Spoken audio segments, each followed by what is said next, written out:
Welcome to the 6th episode of Pink Paranormal. This following story is from the subreddit Paranormal from user comfortable-cover 793, and it's titled as My Ghost Experience at the Military. And just a trigger warning, there might be some unaliving mentioned. I want to keep the story as short as possible, or else I'd be writing an entire paragraph. Here's the context. At 18, I went to a military housing as I was mandatory drafted. I lived in a foreign country still scarred by military dictatorship. The place I stayed at was decaying, rotting, broken, and freezing cold. The place never changed since the 1950s. Sleeping there was hard. Time there ran different, and you could sleep what felt like 8 hours, but just 20 minutes had passed. Everyone had difficulties sleeping. Sounds all over the place, getting awoken by sounds that weren't there. My first day, while walking online, mid-daylight, my hand got pulled by an invisible force. Thinking it was someone pulling a prank on me, I realized I was the last online and nobody could be behind me. I had major induced fear and paranoia. First couple nights, history took place in the housing.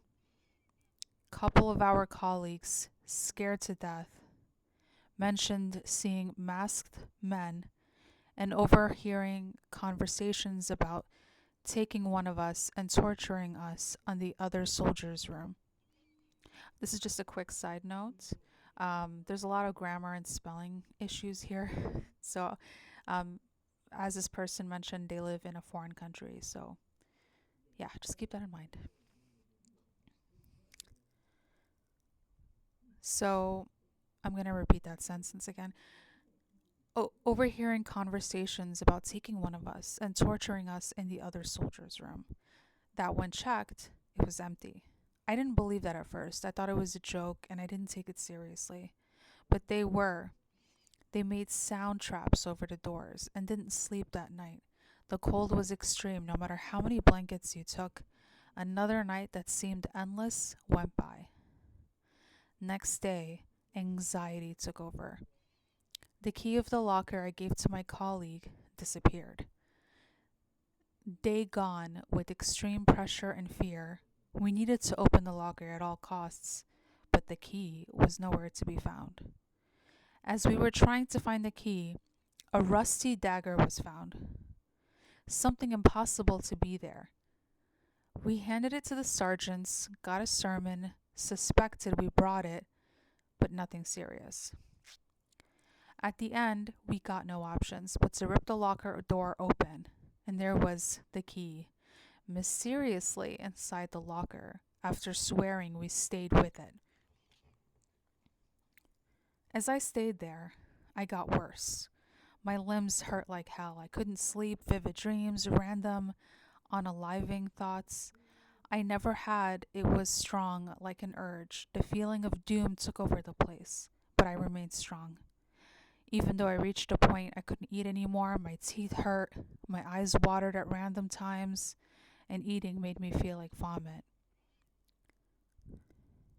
Each exercise I did later, my body was slowly breaking apart and I couldn't heal, no matter how many medicines and vaccines I got.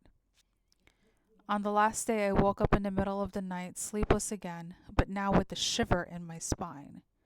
I look, I see nothing. I close my eyes, I see the image of a hanged man with an extremely sad, rotten expression, with a dark cloud around, and he stayed there floating near my bed.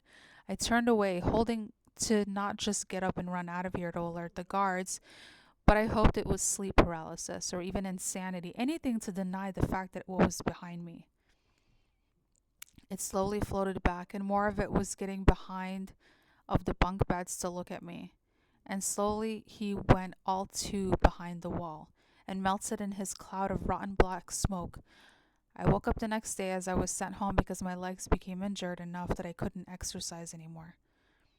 Well, this part might be the heaviest. As I was recovering at home, I decided to curiously search if any deaths happened at the housing. As I saw it, just one was registered. A mayor of another city was jailed, tortured, and found unalived here, with a steel wire around his neck over a valve on the wall around 1960s and dictatorship times. As I scrolled down the document, the crime scene picture came up, and it was the exact same face I saw, with the exact sad expression. The image got stuck in my brain for the whole week, and now I know why. It wasn't there to hurt me, scare me, it was there to warn me about such a hostile place. At the end of it, my friend who was with me finished his military part completely and left some scars on him.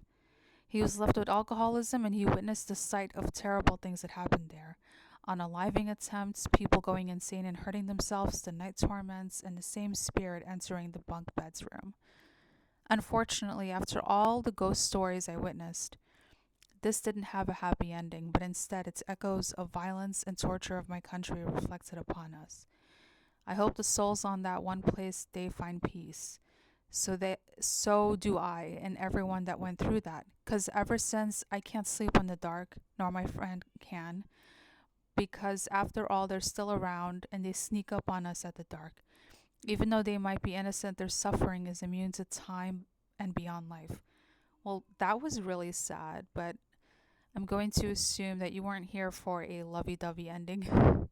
um, but that might be the saddest one that I've read so far from Reddit. If you enjoy this kind of content, please leave a comment below. Let me know your thoughts. And if you have any cool stories you want to send, my email is listed in my contact section on my page. Thank you for watching, and I'll see you later.